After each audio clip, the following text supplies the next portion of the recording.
elle est séquestrée à Yaoundé, où elle est tenue en laisse comme un animal. Cette jeune fille se fait frapper, même pendant ses maternités, se faisait frapper par M. Ngongo, un ancien recteur d'université qui faisait des avances à cette dame et qui, après le refus, s'est vue complètement détruite. Et le comble, c'est que M. Ngongo a fait une véritable razzia dans la famille de cette jeune fille. Il a abusé de la maman de cette jeune fille. Il a eu des rapports avec la maman de cette fille. Il a eu des rapports avec la femme de ménage. Et il allait plus loin en violant le petit frère de cette fille. Il y a une exploitation anarchique, sauvage et brutale des ressources naturelles dans la région de l'Est. Et l'élite politique de la région de l'Est en est grandement complice. Alors sur le cas de M. Baboké, de vous qui étiez en poste d'observation, vous permettant d'avoir une vision à 360 degrés. Monsieur Palmer, je vous ai dit concernant le ministre Baboké que une émission en préparation, il a une relation établie et connue avec une de ses nièces. C'est une de ses nièces à l'africaine Non, la fille de sa sœur. Ah bon? Oui. Et c'est connu de la famille? C'est connu de la famille. Et c'est accepté comme ça. Et c'est accepté par peur de représailles ou par... Je ne suis pas membre de leur famille. Bienvenue dans Masterclass aujourd'hui, encore avec le capitaine Effudu, l'ex-chef du renseignement à l'état-major particulier du président de la République du Cameroun. Avec le capitaine Effudu, nous abordons aujourd'hui le volet le plus sensible de son témoignage. Nous allons évoquer avec le capitaine Effudu des femmes, des jeunes filles, des accusations très graves ciblant des personnalités de la République. On parle de traite des êtres humains. Bonjour capitaine Effudu. Bonjour monsieur Palmer. Capitaine Effudu, c'est question de mœurs qui mettent et qui impliquent des femmes, des jeunes femmes, la disparition d'êtres humains, le trafic, et puis la plupart du temps, en tout cas de ce que vous nous avez dit pendant qu'on préparait ces émissions, ces sujets-là indexent de très hautes personnalités. Et quand les choses indexent des hautes personnalités, très peu de gens osent demander des comptes. Et bien nous, sur Masterclass, puisqu'on a la chance de vous avoir, on va en profiter. Pourquoi souhaitez-vous évoquer ces sujets? Je vous ai dit et je le répète pour exposer ces satanistes. Le Cameroun, je vous l'ai dit, est un pays béni par Dieu et Dieu est la vérité. Quelle qu'en soit l'obédience religieuse, il est établi que Dieu est la vérité. Donc la vérité doit être sue et ce genre de choses doivent s'arrêter. De très hautes personnalités au Cameroun sont à l'œuvre et à l'origine des enlèvements d'enfants, de jeunes filles. Ah bon? Oui, mais vous pensez qu'à chaque fois, vous voyez des avis de recherche, des enfants perdus et tout. Vous pensez qui en est les auteurs? Et ces enfants ne disparaissent pas comme ça, ils ne s'envolent pas. Non, ce ne sont pas ces enfants ne sont pas des particules d'air, non. Ils disparaissent pour pouvoir assouvir des besoins satanistes de certaines personnalités au Cameroun. Alors, quelles sont ces personnalités, capitaine Effudu? J'ai bien peur que vos téléspectateurs ou bien ceux qui sont payés pour dénigrer votre émission et pour affaiblir ma parole s'en prennent encore en disant ben, vous voyez, c'est de l'acharnement. Oui, mais ce que vous évoquez est assez grave pour qu'on puisse se préoccuper de mercenaires, de la plume, dont le métier, comme vous l'avez dit tout à l'heure, c'est de recevoir un peu de per diem pour décrédibiliser tout ce qui vise à éclairer d'un jour nouveau des vérités. Alors, qui sont ces personnalités, capitaine Effudu? Ce sont de très hautes personnalités. Je vais prendre le cas de M. Ferdinand Ngongo une fois de plus. D'accord, il faut aussi dans le trafic Bien sûr. d'êtres humains? Bien sûr. Je vais révéler quelque chose à vos téléspectateurs et au monde entier. M. Ngongo a pris en os, en deuxième noce, alors qu'il est marié sous régime monogamique et de bien commun. Il a pris en seconde noce à Kribi, au Cameroun, une jeune petite fille à l'époque de 15 ans. Ça remonte à quand, cette affaire? Ça remonte à 2021. Donc, si elle avait 15 ans en 2021, elle a à peu près 21 ans cette année, ou 20 ans, entre 20 et 21 ans. Donc en 2021, Il a pris une jeune petite fille prénommée Pamela. Je ne vais pas donner son nom complet. pour la préserver. Ouais, il s'appelle Pamela et elle est originaire de la région du centre et du département de la Leki. Et donc, cette petite fille a été prise en os par M. Ngongo avec qui elle a eu 2 petites filles. Donc à 15 ans, elle entretenait un rapport, une relation amoureuse avec Ferdinand Ngongo qui décide de l'épouser en 2021 à Kribi. Oui. Et il faut dire que cette petite fille, cette jeune petite fille, est séquestrée. Mais ils étaient en relation amoureuse. Non, elle est séquestrée par M. Ngongo. Alors expliquez-nous, qu'est-ce qui se passe concrètement? Donc après leur mariage, puisque vous parlez du... Déjà après, juste après le mariage, il a confisqué les actes de mariage. Ensuite, elle est séquestrée à Yaoundé, où elle est battue, elle est fréquemment battue par M. Ngongo pour peu qu'elle ne soit pas maquillée. C'est-à-dire quoi? C'est-à-dire qu'elle est dans une maison? Oui, où elle est, Où elle ne sort pas? oui, elle est tenue en laisse comme un animal, Et c'est où? C'est dans quel quartier? au quartier Bastos à Yaoundé. Donc elle occuperait une maison au quartier Bastos? Elle occupe. Elle occupe. Elle occupe, pas qu'elle occuperait, parce que si vous dites occuperait, c'est que je ne suis pas sûr de ce que je dis, elle occupe. Elle est vivante. Alors, cette jeune fille se fait frapper, même pendant ses maternités, se fait frapper par M. Ngongo. Il est violent, Ferdinand Ngongo? Oui. Et pourquoi il la frappe? Comment est-ce que vous pouvez me poser la question comment il la frappe? Il ne devrait pas la frapper, c'est pas normal.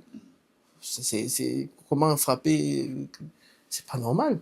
Donc elle a eu 2 enfants. Effectivement, 2 filles. Et le comble, c'est que M. Ngongo a fait une véritable razzia dans la famille de cette jeune fille. C'est-à-dire? C'est-à-dire que il a abusé de la maman de cette jeune fille. Il a eu des rapports avec la maman de cette fille. Il a eu des rapports avec la femme de ménage qui travaille dans cette maison. Et il allait plus loin en violant le petit frère de cette fille. Il est de la jaquette aussi, Ferdinand Ngongo? Je vous dis qu'il a violé le petit frère de cette fille. Une plainte, d'ailleurs, a été déposée au ministère de la Justice. Cette plainte est sans suite. Ah donc, la fille, Pamela, la dénommée Pamela, a porté plainte Oui. contre Ferdinand Ngongo Oui. pour le viol de son petit frère. Oui. Et donc, je voudrais saisir donc ça parce que nous sommes en train de dénoncer concrètement, c'est un cas concret. J'invite donc Madame Céline Ngongo à aller délivrer cette petite fille-là. Parce que dites-vous bien que Que fait-elle de ces journées? Elle reste enfermée? elle reste enfermée et elle a réussi tant bien que mal à mettre sur pied une activité économique pour pouvoir s'occuper. Et donc, j'interpelle Madame Céline Ngongo d'aider cette jeune fille qui a droit au bonheur. Vous savez, la fille de Monsieur Ngongo s'est mariée en grande pompe à Yaoundé. Pourquoi cette fille, cette jeune dame ne bénéficierait pas également de cette joie? Vous voyez ci et là, dans les plateformes numériques, ces enlèvements de jeunes garçons, de jeunes filles. Vous dites que c'est des réseaux organisés Bien sûr. et qui portent l'estampille de hautes personnalités de la... Tout à fait. Monsieur Ngongo n'est pas le seul. Il n'est pas le seul. Il n'est pas le seul. Il y a un ministre originaire du Sud. Son dossier également est en préparation au cours de cette émission, en charge des questions d'économie et de finances, qui est également adepte de ce genre de pratiques où il faut aller avec des jeunes petites filles et même des membres de famille. Vous voyez, ils ont détruit même ce qu'on appelle la famille. Ils ont détruit ce qu'on appelle la famille. Tous ont des relations, des rapports avec des nièces, des filles, ainsi de suite. Donc ce ministre aurait des relations Monsieur Palmer, je suis là pour la vérité. Le fait que vous ne donniez pas le nom de ce ministre pourrait poser un problème. C'est vrai que, bon, c'est en préparation, mais Je vous ai donné des indications. Allez donc chercher qui est un ministre en charge des questions de finances. donc lui précisément, qu'est-ce qu'on met à son actif? Vous nous avez bien décrit dans le cadre de Ferdinand Ngongor la relation avec cette jeune fille donc épousée alors qu'elle n'avait que 15 ans en 2021. Dans le cadre de ce ministre des Finances et de l'Économie, qu'est-ce qu'on peut mettre de concret, de consistant, permettant de l'incriminer? Il a une relation établie et connue avec une de ses nièces. C'est une de ses nièces, nièce à l'africaine? Non, non, non, non, non, la fille de sa sœur. Ah bon? Oui, Et c'est connu de la famille? c'est connu de la famille. Et c'est accepté comme ça. Et c'est accepté par peur de représailles ou par... Je ne suis pas membre de leur famille, mais c'est accepté comme ça et c'est su. Alors, comment peut-on construire la probité ou alors construire un État assis sur certains équilibres avec ces phénomènes que vous nous décrivez? Vous comprenez donc le niveau de décrépitude de notre pays. Lorsque la base du pays, ou alors disons le sommet du pays, est adossé sur des pratiques peu orthodoxes, des pratiques sataniques. Le Cameroun est dirigé ainsi. Et je vous ai dit que ce pays actuellement est dirigé par des personnes de très mauvaise éthique. Tout tourne autour de la libido au Cameroun. Oui, Les différents conflits qui opposent ces différents membres du leadership, on a l'impression que tout tourne autour des jupons. effectivement, vous allez voir à chaque affaire d'État se cache derrière une histoire de libido. Voilà comment est-ce que le Cameroun est dirigé. Par la libido, par des pratiques sataniques, Et donc ce ministre, il est amoureux de sa nièce. bien sûr.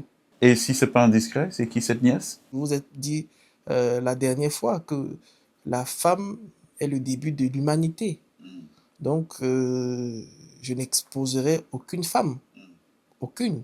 Ce sont ces messieurs-là, ces responsables-là qui ont un problème. Ce n'est pas les femmes. Capitaine Effudu, est-ce qu'il existe des plaintes, des signalements? Vous avez parlé tout à l'heure du cas de la Pamela, qui se serait ouvert aux autorités de la justice sans suite, hein, sans que l'affaire ne soit prise en compte. Est-ce qu'à votre connaissance, vous étiez aux côtés du chef de l'État? Est-ce que vous avez, dans les différentes notes de renseignement vous parvenant, est-ce que vous avez eu à suivre des affaires comme ça? Bien sûr, je me rappelle également le cas d'une enseignante d'université qui a vu sa carrière prendre un coup pour, à cause du harcèlement sexuel. Et ça implique une personnalité? Si, ça impliquait un ancien recteur d'université qui faisait des avances à cette dame et qui, après le refus, s'est vue complètement détruite. Oui, j'ai porté personnellement ce problème. Et une suite, le chef de l'État a instruit une suite favorable. Et ce recteur-là a été débarqué de ses fonctions à l'une des universités de Yaoundé.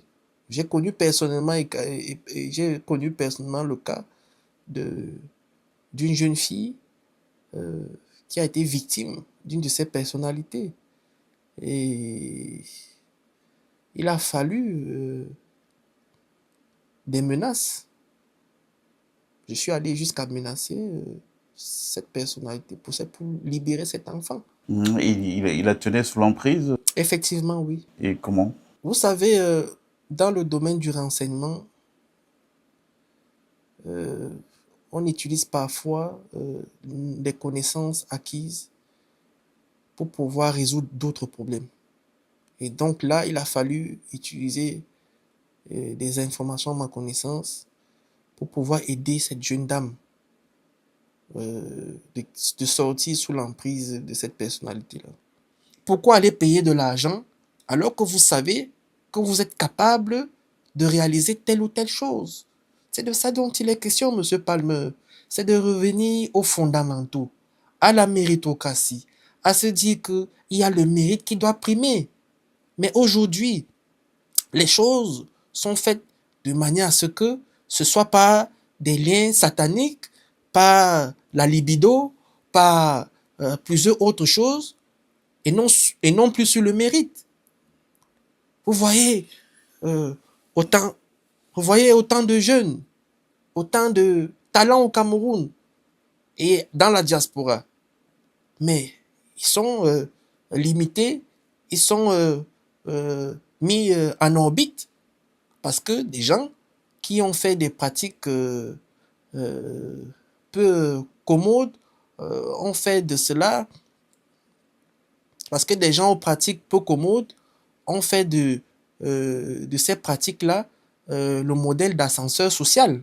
Capitaine Efoudou, il y a une question qui a surgi dans l'opinion ces derniers temps, évoquant notamment les trafics d'or du Cameroun et mettant en scène certaines personnalités, pour ne rien cacher, le nom du ministre Oswald Baboké est revenu plusieurs fois, en tout cas son nom et celui de sa famille.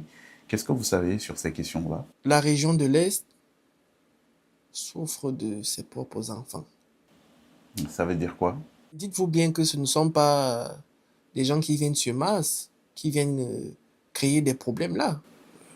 Il y a une exploitation anarchique, sauvage et brutale des ressources naturelles dans la région de l'Est.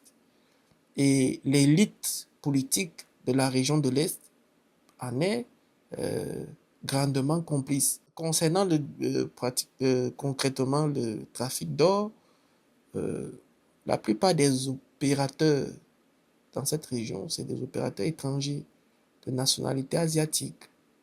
Ça veut dire que des personnalités camerounaises s'octroient des licences d'exploitation et les sous-traitent, les revendent chez des opérateurs étrangers et ensemble se partagent les bénéfices. Alors sur le cas de M. Baboké, qui a été l'objet principal de la clameur populaire qu'on a entendue, qu'est-ce que vous savez de vous qui étiez en poste d'observation, vous permettant d'avoir une vision à 360 degrés du Cameroun? Qu'est-ce que vous savez à son sujet? Monsieur Palmer, je vous ai dit, concernant le ministre Baboké, que une émission en préparation, je répondrai à toutes les questions et je voudrais que par rapport à des problématiques telles que le dossier de l'or, exposer également tous ceux et toutes celles qui sont complices de l'exploitation anarchique, sauvage et brutale des ressources naturelles dans la région de l'Est. Merci, capitaine Efoudou. Merci, monsieur Palmer. C'est la fin de Masterclass.